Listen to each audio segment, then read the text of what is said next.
রাধে রাধে বন্ধুরা, তোমাদের সবাইকে স্বাগত আমাদের প্রিয় ইউটিউব চ্যানেল অরদ্বীপে। এই চ্যানেলে আমরা সহজ ভাষায় জীবনের গভীর সত্য, আধ্যাত্মিক জ্ঞান এবং দৈনন্দিন জীবনের সমস্যার সমাধান নিয়ে আলোচনা করি। আজকের ভিডিওতে আমরা কথা বলবো শ্রীমদ্ ভগবদ্গীতার একটি অসাধারণ শিক্ষা নিয়ে, কাজে মন দাও, ফলে নয়। অনেক সময় আমরা ফলের চিন্তায় এতটাই ব্যস্ত হয়ে যাই যে কাজটাই ঠিকভাবে করতে পারি না। গীতা আমাদের শেখায়, নিজের কর্তব্য নিষ্ঠার সাথে করো, ফল স্বয়ং আসবে। আজ আমরা দেখব এই শিক্ষাটি কিভাবে আমাদের জীবনের 10টি সাধারণ সমস্যার সমাধান দিতে পারে। চলো শুরু করি। জীবনে প্রায় প্রতিটি মানুষই ফল নিয়ে চিন্তা করতে করতে নিজের শান্তি হারিয়ে ফেলে। কেউ চাকরির পরীক্ষার ফল নিয়ে চিন্তা করে, কেউ ব্যবসার লাভ নিয়ে, কেউ আবার সম্পর্কের ভবিষ্যৎ নিয়ে। কিন্তু ভগবদ্গীতা আমাদের একটি গভীর সত্য শিখিয়েছে, মানুষের অধিকার শুধু তার কর্মের উপর, ফলের উপর নয়।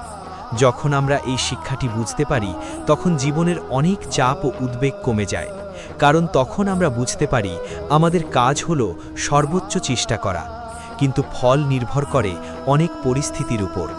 এই দৃষ্টিভঙ্গি মানুষকে ভেতর থেকে শক্তিশালী করে এবং তাকে মানসিক শান্তি দেয়। প্রথম সাধারণ সমস্যা হল অতিরিক্ত দুশ্চিন্তা। অনেক মানুষ ভবিষ্যতের ফলাফল নিয়ে এত বেশি চিন্তা করে যে বর্তমান মুহূর্তে মনোযোগ দিতে পারে না।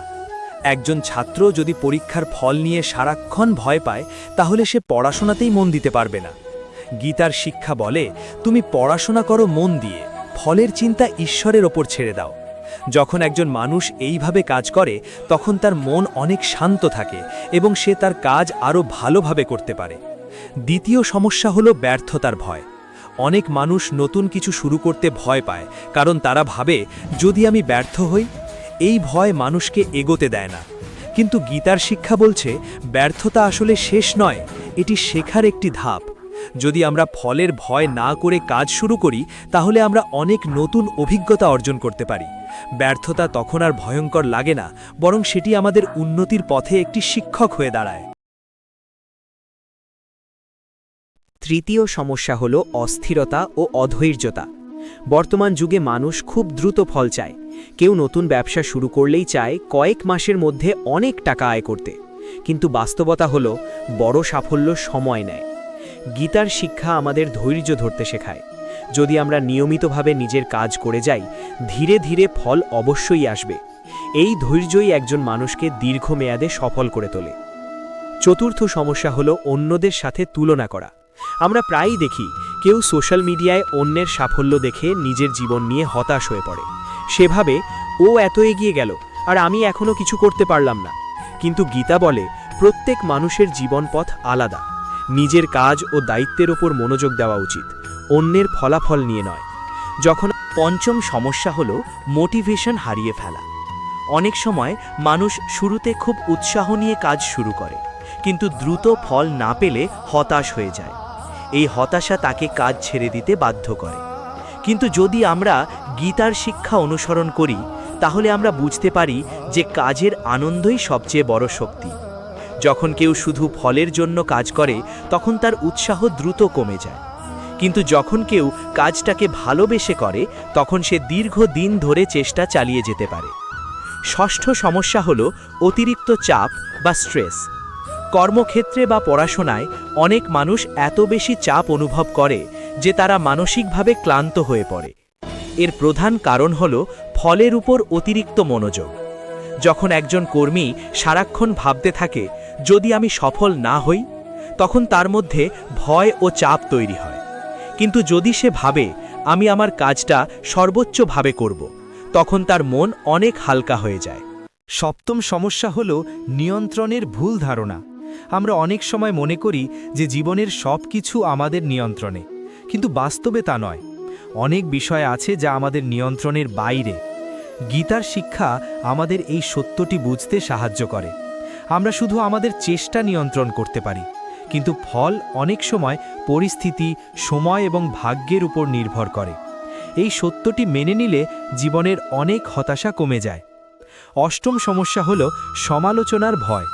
অনেক মানুষ কাজ শুরু করতে ভয় পায়, কারণ তারা ভাবে, মানুষ কি বলবে। এই ভয় তাদের নিজের স্বপ্ন পূরণ করতে বাধা দেয়। কিন্তু যদি আমরা ফলের চিন্তা না করে শুধু কাজের উপর মনোযোগ দিই তাহলে অন্যের মতামত আমাদের এতটা প্রভাবিত করতে পারবে না। তখন আমরা সাহসের সাথে নিজের পথ ধরে এগোতে পারি। নবম সমস্যা হলো আত্মবিশ্বাসের অভাব। অনেক মানুষ মনে করে যে তারা সফল হওয়ার যোগ্য নয়। এই ধারণা তাদের কাজ শুরু করার আগেই থামিয়ে দেয়। কিন্তু গীতার শিক্ষা বলে প্রত্যেক মানুষের ভেতরেই অসীম সম্ভাবনা আছে, যদি কেউ নিজের দায়িত্ব নিষ্ঠার সাথে পালন। দশম এবং শেষ সমস্যা হলো জীবনের উদ্দেশ্য হারিয়ে ফেলা। যখন মানুষ শুধু ফল বা লাভের জন্য কাজ করে তখন জীবনের গভীর অর্থ হারিয়ে যায়। কিন্তু গীতার শিক্ষা আমাদের মনে করিয়ে দেয় যে কাজ নিজেই একটি সাধনা। যখন আমরা নিজের দায়িত্বকে সৎভাবে পালন করি তখন আমাদের জীবন অর্থপূর্ণ হয়ে ওঠে। তখন আমরা শুধু সাফল্যের জন্য নয়, নিজের উন্নতি এবং অন্যদের কল্যাণের জন্য কাজ করতে শুরু করি। সবশেষে বন্ধুরা, ভগবদ্গীতার এই শিক্ষা আমাদের জীবনের প্রতিটি ক্ষেত্রে প্রযোজ্য। যদি আমরা সত্যি কাজে মন দাও, ফলে নয়, এই নীতিটি অনুসরণ করতে পারি, তাহলে আমাদের জীবন অনেক শান্ত, শক্তিশালী এবং আনন্দময় হয়ে উঠবে। মনে রাখবেন, সাফল্য সবসময় তৎক্ষণাৎ আসে না, কিন্তু নিষ্ঠা ও ধৈর্য কখনো ব্যর্থ হয় না। তাই নিজের কাজকে ভালোবাসুন, প্রতিদিন একটু একটু করে উন্নতি করুন এবং ফলের চিন্তা ছেড়ে দিন ঈশ্বরের হাতে। রাধে রাধে বন্ধুরা। যদি এই আলোচনাটি তোমাদের ভালো লেগে থাকে তাহলে অবশ্যই ভিডিওটি লাইক করো, বন্ধুদের সাথে শেয়ার করো এবং আমাদের চ্যানেল অরদ্বীপকে সাবস্ক্রাইব করতে ভুলবে না। আবার দেখা হবে নতুন কোনো আধ্যাত্মিক আলোচনায়। রাধে রাধে।